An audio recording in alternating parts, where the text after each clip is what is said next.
साथियों, अगर किसी ने अपना भूत, भविष्य और वर्तमान जानना है तो उन सब में जो महत्वपूर्ण भूमिका रहती है वो रहती है हमारे भूत की, यानी भूतकाल हमारा किस प्रकार रहा था।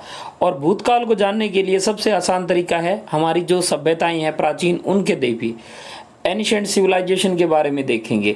तो इसी संदर्भ में हमारी प्राचीन जो राजस्थान की सभ्यताएं हैं, आज हम उस टॉपिक के बारे में बात करेंगे। कला संस्कृति के साथ राजस्थानी हिस्ट्री के टॉपिक भी हम टॉपिक वाइज करेंगे। तो आज का हमारा जो टॉपिक है वो राजस्थान की प्राचीन सभ्यताएं हैं।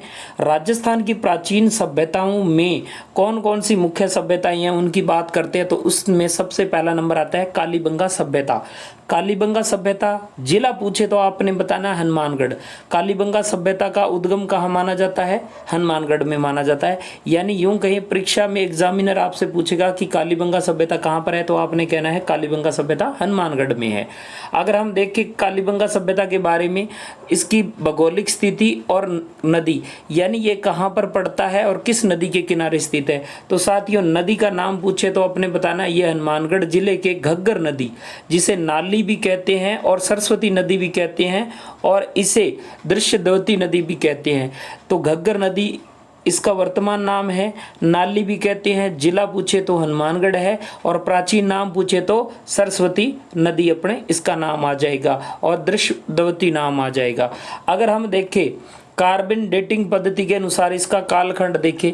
कार्बन डेटिंग पद्धति क्या होता है कि साथियों, किसी भी चीज का समय ज्ञात करने के लिए कि ये कितनी पुरानी है, कितना प्राचीन है, उसको जानने के लिए C14 यानी कार्बन 14 का प्रयोग किया जाता है। उसके अनुसार जो इसका समय रहा है वो रहा है 2350 से 1750 ईसा पूर्व तक रहा है। देखो अभी चल रहा है ईस्वी 2025 2026 ईस्वी चल रहा है, 2025 2026 2027 ईस्वी चल रहा है, लेकिन ये ईसा पूर्व है। ईसा पूर्व मतलब आज से तकरीबन 2000 साल पहले, और 2000 साल पहले उसके साथ आप 1700 1750 साल और जो लगभग 5000 साल पुरानी इस बात को दोहराया जा रहा है।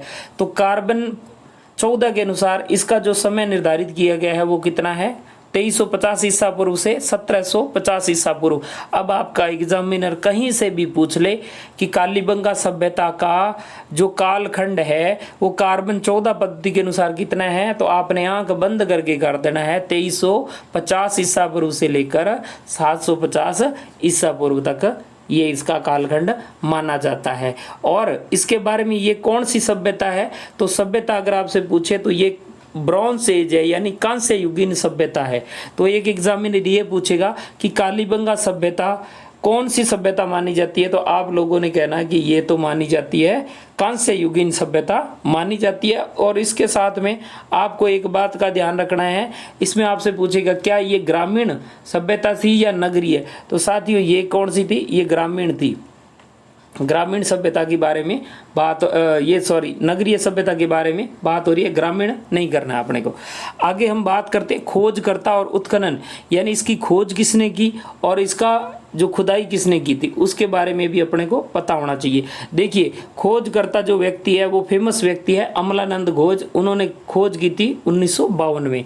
तो एग्जामिनर अगर आपसे पूछता है कि कालीबंगा की खोज किसने की, तो आपने कहना है अमलानंद घोष ने की है। कब की? 1952 में की है। तो ये बात हो गई, एक खोज करना एक बात है और खोज करने के बाद में उत्खनन यानी उसकी खुदाई करना एक अलग बात है। तो खुदाई किसने की है, तो खुदाई करने का जो श्रेय जाता है वो जाता है बीबी लाल को, यानी ब्रजवासी लाल, और बीके थापर को जाता है। बीके थापर यानी बाल कृष्ण थापर को जाता है। इन्होंने 1961 से 1969 तक खुदाई की थी और यहाँ पर मध्यम व्यापक उत्खनन किया गया था। उत्खननकर्ताओं में MDR खरे, KM श्रीवास्तव, SP जो जैन है उनका नाम आता है। तो एग्जामिनर अगर आपसे पूछता कि उत्खननकर्ताओं में मुख्य कौन थे, बीबी लाल और बीके थापर, कब किया था, तो आप कहोगे 1961 से लेकर 1969 तक इसकी खुदाई चली है। तो आपका ये हो जाएगा। और इनके सहयोगी कौन थे?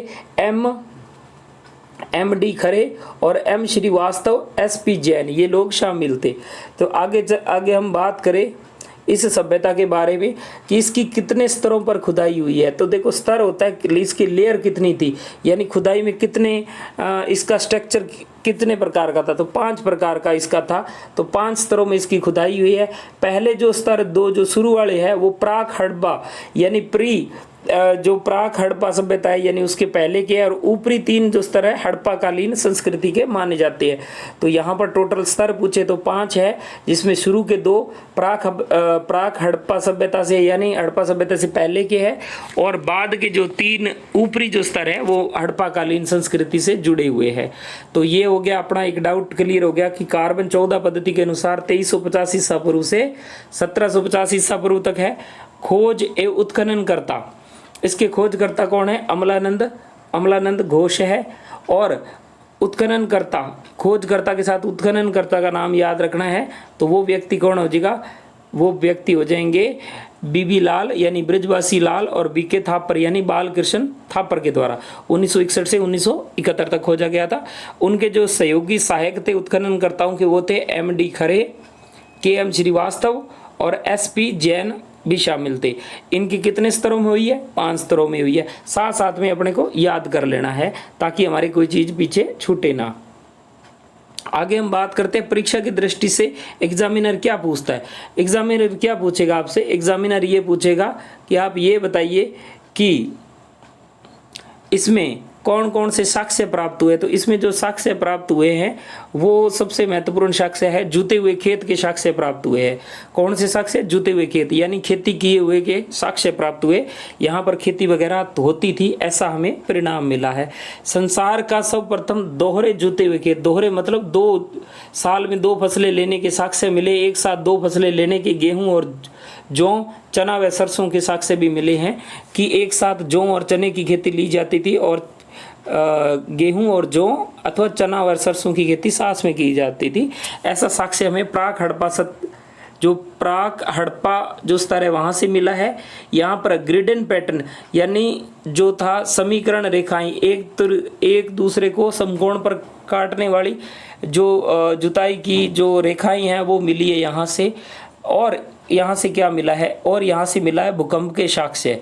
ठीक है जी, भूकंप के साक्ष्य यानी कालीबंगा सभ्यता से हमें भूकंप के प्राचीन साक्ष्य मिले हैं। यहाँ से हमें ऐसे पता चला है कि प्राचीन दरारों से पता चलता है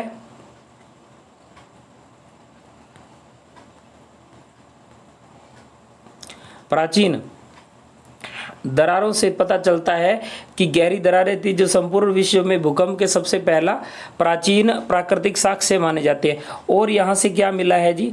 और यहाँ से मिली है अपने को अग्निकुंड यानी हवन करने वाले कुंड मिले हैं। यहाँ पर टोटल कितनी 7 आयताकार अग्नि वेदिकाएं मिली है। अग्नि वेदिकाएं कौन सी होती है?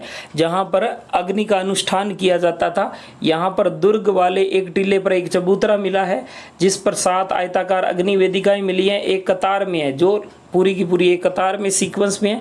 यहाँ पर अपने को राख भी मिली है, कोयला भी मिली है और यहाँ से पशुओं की हड्डियाँ प्राप्त हुई है। ऐसा प्रतीत होता है कि शायद वो लोग पशु बलि भी देते होंगे और धार्मिक अनुष्ठान करते होंगे। तो हमें ये ज्ञात होता है कि यहाँ के लोग अग्निकुंड मिला है, हवन वगैरह करते थे, पूजा पद्धति करते थे। तो हमें ये साक्ष्य प्राप्त हुआ है। और हमें यहाँ से क्या मिला है? हमें यहाँ पर मकान के साक्ष्य मिले हैं। मकान के साक्ष्य कैसे मिले हैं? यहाँ पर मकान निर्माण व ईंटों के साक्ष्य मिले हैं। यहाँ पर जो ईंटों का साइज है 30 × 20 and 10 यानी 10 × 20 × 10 सेंटीमीटर की कच्ची ईंटें। यहाँ ईंटें कौन सी है? कच्ची है, ध्यान रखना। ईंटें से बने हुए मिले हैं। ईंटों को धूप में सुखाया जाता था। एग्जामिनर बहुत बार पूछता है कि कच्ची ईंटें थी, धूप में सुखाकर उनको पकाया जाता था। यही कारण है इसे दीनहीन बस्ती कहा जाता था यानी गरीबों की बस्ती कहा जाता था। यहाँ पर केवल नालियाँ व कुएं व स्नानागार पक्की ईंटों से मिले हैं। तो अगर आपको एग्जामिनर कहीं पे भी कंफ्यूज करे, आपको कंफ्यूज नहीं होना है। बाकी सारी कच्ची चीज़ें बनी हुई थी, केवल नालियाँ पक्की थी, कुएं पक्के थे और स्नानागार यानी बाथरूम जो तो पक्की ईंटों से बने थे, बाकी सारे के सारे कच्चे थे। इस कारण इसे दीनहीन बस्ती कहता है। एग्जामिनर अगर आपसे पूछे कि दीनहीन बस्ती किस सभ्यता को कहा गया है तो आप कहोगे कालीबंगा सभ्यता को कहा गया है। साथियों, अच्छा लगे वीडियो को तो लाइक शेयर ज़रूर करना। आज की ये पहली वीडियो है हमारी इस क्रम में। तो हम यहाँ आगे बात करते हैं अलंकृत फर्श के बारे में बात करते हैं कि जो फर्श थी बहुत ही अलंकृत रूप से सजाई गई थी। ईंटों का प्रयोग एकमात्र साक्ष्य मिलता है यहाँ पर, मकान में फर्श की जगह मिलता है। और यहाँ पर क्या मिलता है देखिए जी, और यहाँ पर मिलता है जला हुआ मटके के अवशेष मिलते हैं। यहाँ पर एक जला हुआ मटके के अवशेष मिलते हैं। यहाँ से अपने को पता चलता है कि सूती के कपड़े के अवशेष मिले हैं, मिट्टी के खिलौने भी प्राप्त हुए हैं। तो यहाँ पर सूती का कपड़ा मिला है, तो इससे ज्ञात होता है कि उस टाइम सूती के कपड़े होते थे। यहाँ से पता चलता है कि कपास की खेती होती थी, कपास की खेती होती थी, तो इसका मतलब है कि भारतीय पौधा है, कपास है जो भारतीय पौधा है। आगे हम चर्चा करते हैं अंत्योष्टि यानी संस्कार, जो अंतिम संस्कार करता था उसके क्या प्रकार थे। तो यहाँ पर अंतिम संस्कार करने की 3 पद्धतियाँ प्रचलित थी अंत्योष्टि करने की। पूर्ण समाधिकरण था, एक सीधा समाधि दे देना, दूसरा आंशिक समाधिकरण और तीसरा दाह संस्कार। पहले में था कि पूर्ण समाधि में दे देते, तीसरा आंशिक समाधि था, चौथा दाह संस्कार यानी कलश समाधान कहा जाता था। और यहाँ से क्या मिला है, एग्जामिनर बहुत बार पूछता है और उसका सबसे फेवरेट क्वेश्चन है प्राचीनतम शल्य चिकित्सा, यानी मेडिकल साइंस के एविडेंस यहाँ से मिले हैं। प्राचीनतम शल्य चिकित्सालय के लिए है, एक खोपड़ी मिली है जिसमें 6 छिद्र मिले हैं। यहाँ से अपने को पता चलता है कि उस समय के लोग भी शल्य चिकित्सा से जागरूक थे। यहाँ पर जलक कपाल रोग यानी यहाँ पर एक जल कपालक रोग के बारे में भी जानकारी मिलती है। प्राचीन शल्य चिकित्सा का अकाट्य परिणामिक उदाहरण मिलता है। और इसमें क्या विशेष है, इसमें विशेष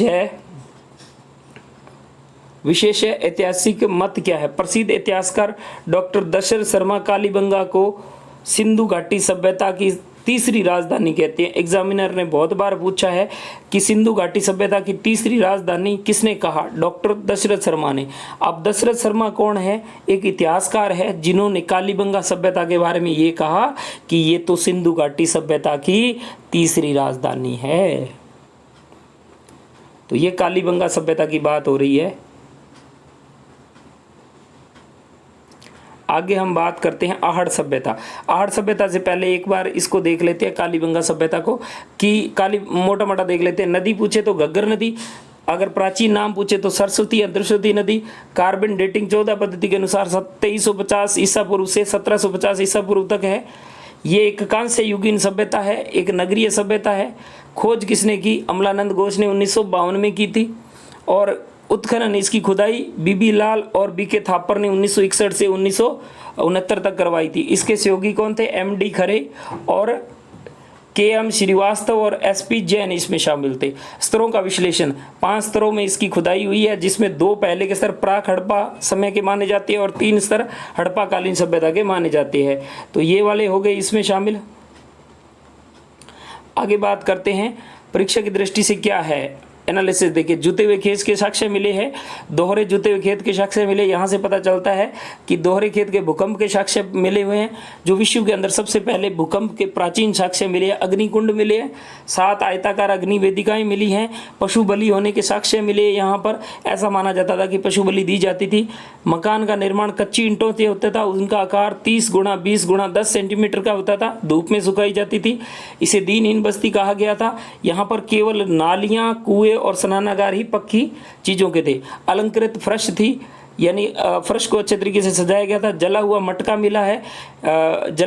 मिला है जिसमें सूती कपड़े के अवशेष मिला। यहाँ से पता चलता है कि हमारे उससे हम सूती के वस्त्र बनाए जाते थे।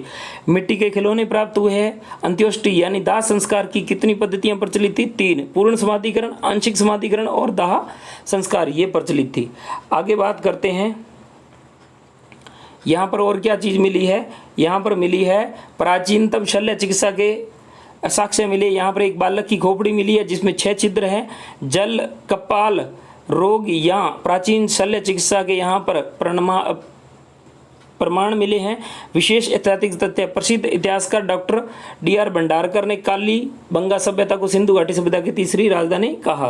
तो इसके बारे में पढ़ लिया है। तो ये हो गई अपने कालीबंगा सभ्यता। साथियों, अगर आपको अच्छी लगती है तो नेक्स्ट भी वीडियो बनाएंगे, राजस्थान के प्रत्येक टॉपिक पर वीडियो बनाएंगे, कला संस्कृति पर वीडियो बनाएंगे। और ये जो PDF है ये आपको टेलीग्राम के माध्यम से आपको प्राप्त हो जाएगी। हमारा लक्ष्य है राजस्थान इतिहास, कला संस्कृति और राजस्थान की पॉलिटी, इंडिया की पॉलिटी, जियोग्राफी राजस्थान की अच्छे तरीके से करना।